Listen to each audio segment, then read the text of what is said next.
अभी तक हमने देखा था कि स्कूल फेस्टिवल में सब कुछ काफी अच्छा चल रहा था। मेट कैफे भी बढ़िया चल रहा था। और आखिर में सब लोग यूटा के कॉन्सर्ट के साथ अपना दिन खत्म करते हैं। अब शुरू होता है फेस्टिवल का दूसरा दिन। दूसरे दिन स्कूल फेस्टिवल देखने के लिए अमाने के पेरेंट्स भी आ जाते हैं। लेकिन सच कहें तो अमाने नहीं चाहता था कि वो लोग आए, क्योंकि बाकी किसी के भी पेरेंट्स नहीं आए थे। मगर उसकी मॉम का असली मकसद तो माहिरू को मेड ड्रेस में देखना था। स्कूल घूमते हुए उनकी मुलाकात इचिसे और चितोसे से होती है। अमाने की मॉम और चितोसे तो मिलते ही ऐसे घुल-मिल जाती हैं जैसे सालों पुरानी दोस्त हों। दोनों बस माहिरू और बाकी बातों में लगे रहते हैं। दूसरी तरफ अमाने के डैड इचिसे से बात करते हैं। वो उसे धन्यवाद कहते हैं क्योंकि वही अमाने का पहला दोस्त बना था। लेकिन इचिसे कहता है कि शुक्रिया कहने की जरूरत नहीं है, क्योंकि अमाने भी उसका उतना ही ख्याल रखता है। तभी वहां इचिसे के डैड आ जाते हैं। उन्हें देखते ही इचिसे के चेहरे की मुस्कान गायब हो जाती है। वो तुरंत चितोसे का हाथ पकड़ता है और कहता है कि लंच का समय हो गया है। फिर दोनों वहां से चले जाते हैं।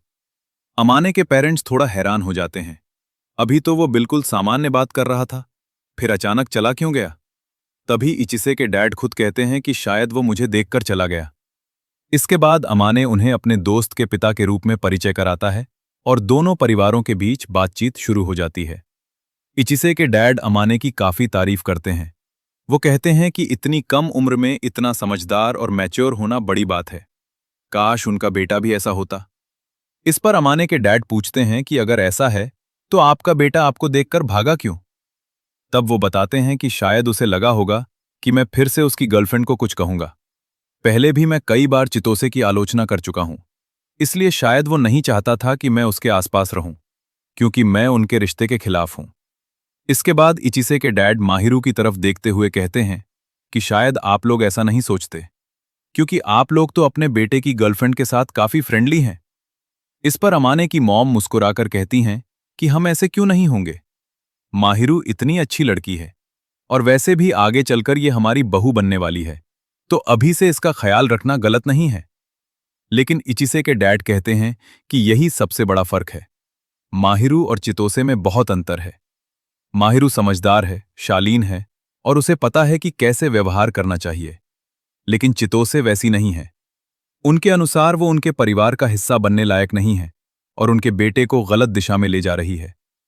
ये सुनकर अमाने की मॉम पूछती हैं कि आखिर उसमें कमी क्या है। वो खुद चितोसे से मिल चुकी हैं और उन्हें वो काफी अच्छी लगी थी। वो इचिसे से सच्चा प्यार भी करती है, तो फिर समस्या कहाँ है? इसके बाद अमाने के डैड भी अपनी बात रखते हैं। वो कहते हैं कि आपको अपने बेटे के फैसले का सम्मान करना चाहिए। वो किसे पसंद करता है और किसके साथ रहना चाहता है, ये उसका फैसला है। एक पिता होने के नाते आपकी चिंता सही है, लेकिन अगर आप उस पर ज्यादा दबाव डालेंगे तो वो आपसे और दूर होता जाएगा। तभी अमाने भी बात में शामिल होता है। वो कहता है कि शुरुआत में उसे भी चितोसे कुछ खास पसंद नहीं थी। उसे भी लगता था कि वो बहुत शोर मचाने वाली और लापरवाह लड़की है। लेकिन समय के साथ उसने देखा कि चितोसे इचिसे के लिए कितनी मेहनत करती है, यहां तक कि वो उसके लिए पढ़ाई में भी खुद को बेहतर बनाने की कोशिश करती है। अमाने बस इतना कहता है कि अगर आप एक बार उसे बिना किसी पूर्वाग्रह के समझने की कोशिश करेंगे तो शायद आपकी राय बदल जाएगी। कुछ देर तक चुप रहने के बाद इचिसे के डैड कहते हैं कि अभी वो चितोसे के बारे में कोई फैसला नहीं दे सकते, लेकिन उन्हें अपने बेटे पर भरोसा है, और जब तक अमाने उसके साथ है उन्हें यकीन है कि इचिसे गलत रास्ते पर नहीं जाएगा। ये कहकर वो वहां से चले जाते हैं। उनके जाने के बाद अमाने और माहिरू इसी बारे में बात करने लगते हैं। अमाने को अब भी लगता है कि इचिसे के डैड अपने बेटे पर जरूरत से ज्यादा दबाव डाल रहे हैं। वो समझ सकता है कि वो अपने परिवार की इज्जत और भविष्य को लेकर चिंतित हैं, लेकिन किसी पर अपनी सोच थोपना भी सही नहीं है। मगर माहिरू की राय थोड़ी अलग होती है। वो कहती है कि हाँ, उनका तरीका गलत हो सकता है, लेकिन उनकी भावना गलत नहीं है। वो सिर्फ अपने बेटे की चिंता करते हैं। वो चाहते हैं कि उसका भविष्य अच्छा हो और वो कोई गलत फैसला ना ले। माहिरू ऐसा इसलिए कह पाती है क्योंकि उसने खुद कभी अपने माता पिता का ऐसा ध्यान महसूस नहीं किया। उसके माता पिता ने कभी उसकी निजी जिंदगी में दिलचस्पी नहीं ली। वो किससे मिलती है, क्या करती है या कैसा महसूस करती है, इससे उन्हें कोई फर्क नहीं पड़ता था। इसलिए उसके लिए किसी का चिंता करना भी एक तरह का प्यार ही है, चाहे उसे जताने का तरीका सही ना हो। थोड़ी देर बात करने के बाद अमाने और माहिरू फिर से मेड कैफे की तरफ लौट जाते हैं। वहां पहुंचते ही अमाने की मॉम एक बार फिर माहिरू को देखकर खुश हो जाती हैं। वो तो उसे अपने पास बैठा भी लेती हैं और लगातार उससे बातें करने लगती हैं। अमाने उन्हें रोकते हुए कहता है कि आप किसी भी मेड के साथ ऐसा नहीं कर सकती, लेकिन उसकी मॉम कहाँ मानने वाली थी। वो मजाक में कहती हैं कि मैं भी तो इसकी माँ जैसी ही हूं, इसलिए मुझे कोई नहीं रोक सकता। इस पर अमाने तुरंत जवाब देता है कि अभी हमारी शादी नहीं हुई है, इसलिए आप ऐसा नहीं कह सकती। उसकी बात सुनकर सब हंसने लगते हैं और आखिरकार उसकी मॉम भी थोड़ा पीछे हट जाती हैं। इसी दौरान उनकी मुलाकात यूटा से भी होती है। यूटा हमेशा की तरह अमाने की तारीफ करने लगता है। वो इतनी तारीफ करता है कि आखिर में खुद अमाने को बीच में आकर उसे रोकना पड़ता है। इसके बाद सब लोग फेस्टिवल का बाकी समय भी अच्छे से एंजॉय करते हैं और देखते ही देखते स्कूल फेस्टिवल आखिरकार खत्म हो जाता है। फेस्टिवल की सफलता को सेलिब्रेट करने के लिए सब लोग एक छोटी सी पार्टी भी करते हैं। वहां सब मिलकर खाना खाते हैं, ड्रिंक्स पीते हैं, बातें करते हैं और गाने भी गाते हैं। कुछ देर बाद अमाने और इची से बाहर आ जाते हैं। तभी अमाने उससे एक सवाल पूछता है जो काफी समय से उसके मन में था।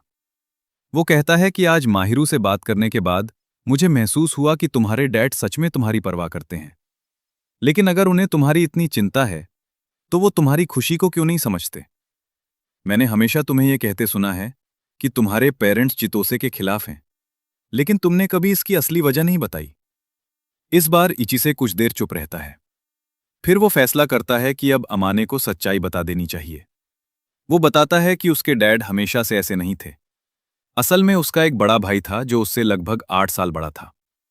उनका परिवार काफी प्रभावशाली और संपन्न था, इसलिए परिवार की सारी जिम्मेदारियां उसके बड़े भाई के ऊपर थीं।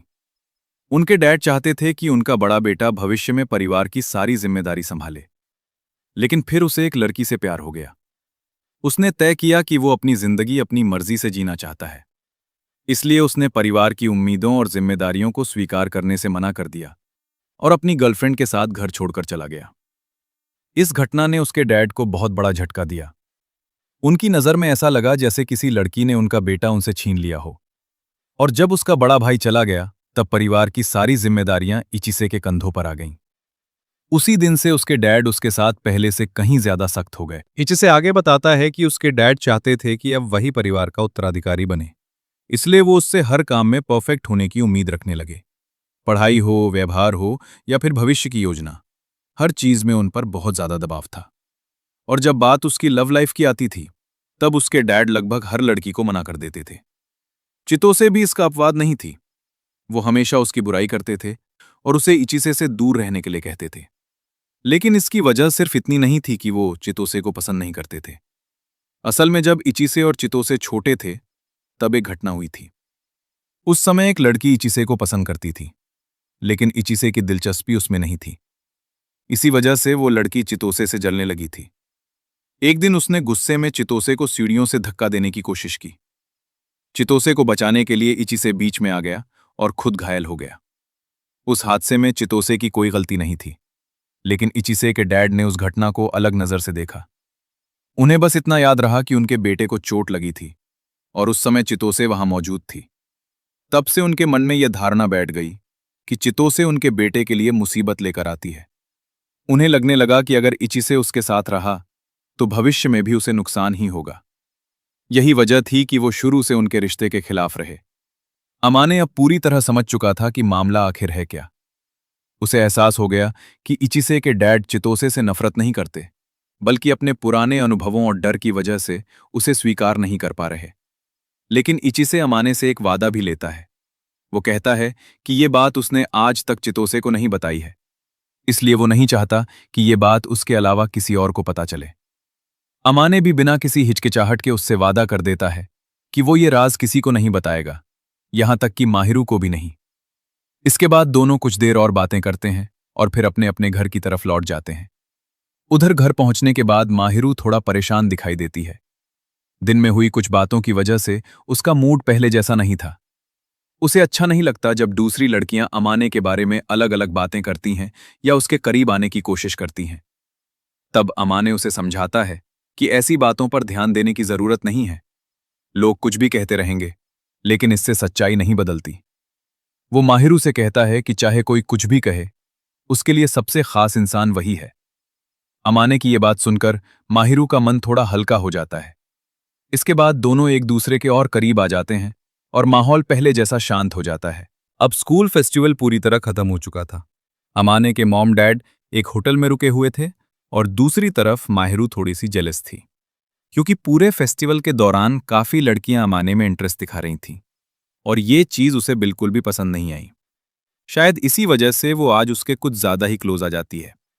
फिर वो अमाने से कहती है, आज मेरा घर जाने का मन नहीं है, क्या मैं आज यहीं रुक सकती हूं? वैसे अमाने को इससे कोई परेशानी नहीं थी, लेकिन फिर भी वो थोड़ा हिचक जाता है। वो कहता है, हम दोनों कपल हैं, ये बात सही है, लेकिन हमें रिलेशनशिप में आए सिर्फ 2 महीने हुए हैं। तुम्हें नहीं लगता कि हम थोड़ा ज्यादा जल्दी आगे बढ़ रहे हैं? इस पे माहिरू मुस्कुराते हुए कहती है, उससे क्या फर्क पड़ता है कि 2 महीने हुए हैं या 2 साल? वैसे भी हम पहले भी साथ में कड़ल करके सो चुके हैं। भूल गए जब हम तुम्हारे पेरेंट्स के घर गए थे? अमाने जवाब देता है, तब बात अलग थी। मैं बहुत परेशान था और तुमने अचानक मुझे कड़ल कर लिया था, इसलिए मैं खुद को रोक नहीं पाया। लेकिन इस बार माहिरू खुद परेशान थी और आखिरकार अमाने भी मान जाता है। सोने से पहले अमाने उसे बोलता है कि वो अपने घर जाकर एक बाथ ले आए, क्योंकि उसके पास एक्स्ट्रा शैम्पू और कंडीशनर नहीं था। लेकिन माहिरू सीधे मना नहीं करती। वो बस इतना कहती है, तुम्हें पता है ना, चितोसे और इत्सुकी तो साथ में नहाते हैं। अमाने तुरंत बोलता है, हाँ नहाते होंगे, वैसे भी वो दोनों हमेशा साथ ही चिपके रहते हैं। तब माहिरू धीरे से कहती है, मेरा घर जाने का मन नहीं है, तो कैसा रहेगा अगर हम दोनों साथ में बात ले लें? ये सुनकर अमाने एकदम चौंक जाता है। वो कहता है, तुम सच में साथ में नहाना चाहती हो? तुम्हें नहीं लगता ये थोड़ा ज्यादा हो जाएगा? माहिरू तुरंत समझाती है, मेरा वो मतलब नहीं था, हम स्विमिंग सूट पहन सकते हैं, ऐसे सोचेंगे जैसे किसी बीच ट्रिप पर आए हों। और काफी सोचने के बाद अमाने मान जाता है। कुछ देर बाद माहिरू अपना स्विमिंग सूट पहनकर आ जाती है।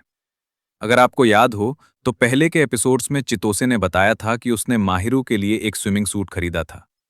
वही सूट आज माहिरू पहनकर आई थी। असल में ये सूट माहिरू ने खुद नहीं खरीदा था। चितोसे ने उसे जबरदस्ती दिलवाया था ताकि अमाने उसके और भी करीब आ सके। अब अमाने को समझ नहीं आ रहा था कि वो चितोसे को धन्यवाद दे या फिर उसे डांटे। बात बदलने के लिए वो कहता है, चलो पहले मैं अपने बाल धो लेता हूं। लेकिन माहिरू तुरंत बोलती है, प्लीज मुझे करने दो, मुझे तुम्हारे बालों के साथ खेलना बहुत पसंद है। फिर वो उसके बालों में शैम्पू लगाती है और धीरे धीरे उन्हें धोने लगती है। और बेचारा अमाने पहले से ही शर्म के मारे कुछ बोल नहीं पा रहा था।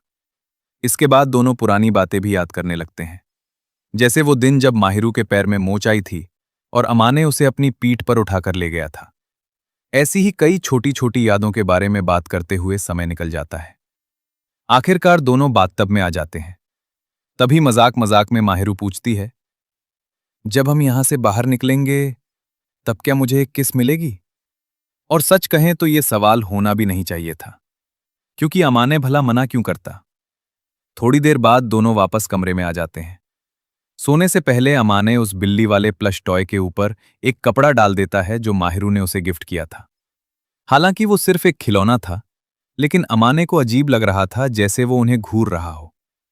ये देखकर माहिरू हंस पड़ती है। वो कहती है, तुम सच में बच्चे हो।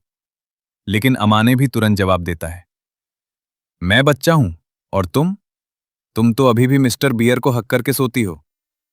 ये सुनते ही माहिरू थोड़ा शर्माने लगती है और फिर अमाने अपना वादा निभाते हुए उसे किस कर देता है। इसके बाद दोनों कुछ देर तक एक दूसरे के साथ समय बिताते हैं। फिर अचानक अमाने कहता है, मुझे तुमसे एक सवाल पूछना है। माहिरू मुस्कुराते हुए बोलती है, पूछो, मैं ध्यान से सुन रही हूं। अमाने थोड़ा झिझकते हुए कहता है, मैं आज तुम्हें कडल करके सोना चाहता हूं। और मजेदार बात यह थी कि किस करते समय उसे कोई दिक्कत नहीं हुई। लेकिन यह सुनकर माहिरू का पूरा चेहरा लाल हो जाता है।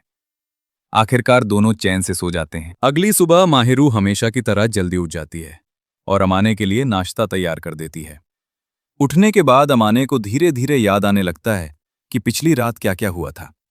तभी उसकी नजर माहिरू की गर्दन पर जाती है और वहां जो निशान था वो उसी की के देखकर अमाने तुरंत उससे माफी मांगता है।